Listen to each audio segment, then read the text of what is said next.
Bon, on va prendre le docteur Chris Second. Alors, la même question. À votre avis, quelle est la différence, comment faire la différence entre l'âme et l'esprit? Et qui avant, qui vient après qui Ok, merci monsieur Total Mikale. Je salue tous les téléspectateurs et je salue aussi les âmes vivantes sur le plateau.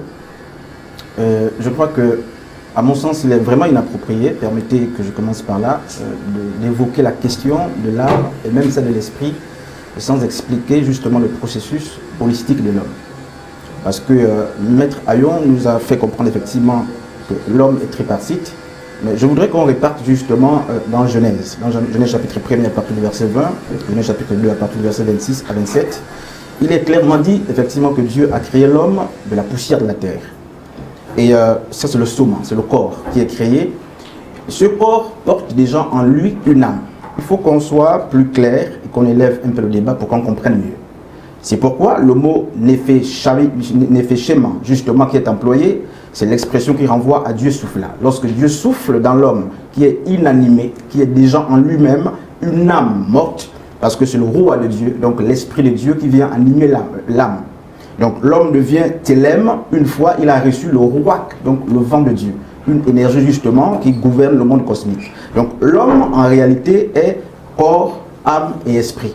Donc s'il faut poser les fondements consistants justement à faire un distinguo, moi je prendrai appui justement sur 1 Thessaloniciens chapitre 5 à partir du verset 23, où l'apôtre Paul nous fait comprendre que l'homme est esprit, âme et corps. Donc à la question de savoir quelle est la partie entre les deux, entre l'homme, l'âme et l'esprit, quelle est la partie la plus proche justement de Dieu, je m'inscris vraiment en faux avec ce que M. Ayon est en train de dire, d'autant plus que l'âme, le corps et l'esprit sont au service de Dieu. Quoique dans Jean chapitre 4 à partir du verset 24, l'apôtre Paul, Jésus va nous faire comprendre que Dieu communique avec nous par l'esprit. L'esprit devient donc justement ce facteur, ce levier, cet instrument par lequel Dieu rentre en communicabilité ou en communication avec notre personnalité qui est donc l'âme. L'âme, c'est la personnalité.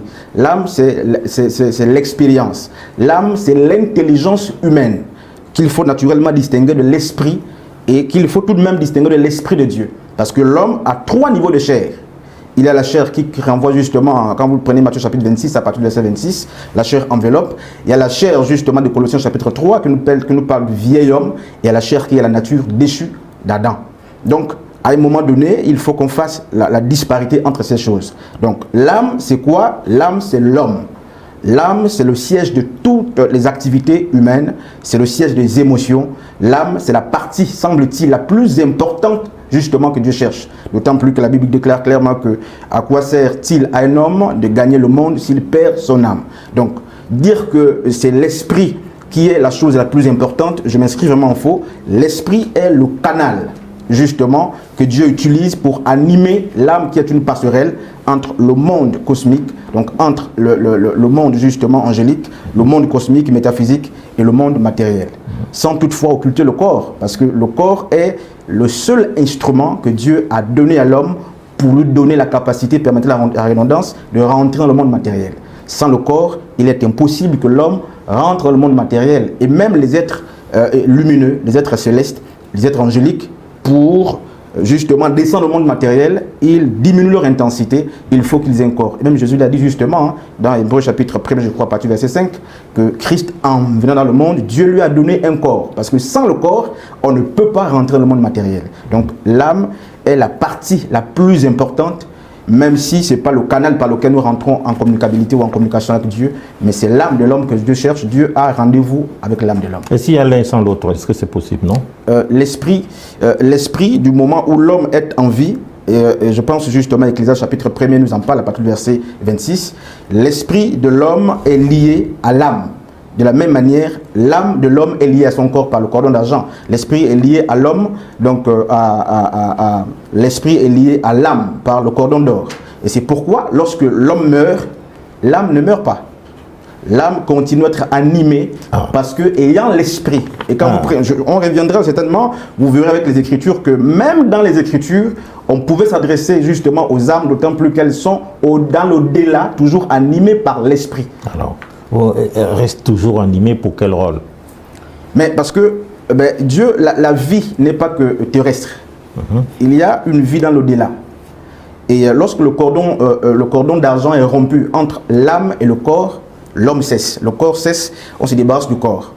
Mais le corps, l'âme évolue avec l'esprit. Alors, quand vous prenez Apocalypse chapitre 1 à partir du verset 21, la Bible vous parlera justement de la seconde mort. Donc, l'âme ne peut pas mourir dans l'au-delà avant d'avoir été jugée.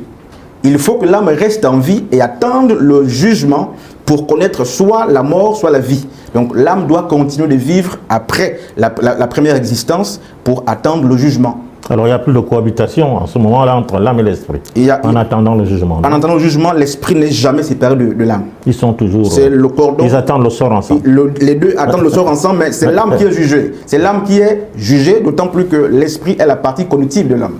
C'est l'âme qui est jugée. C'est pourquoi je disais, l'homme a rendez-vous avec Dieu parce que Dieu cherche l'âme de l'homme.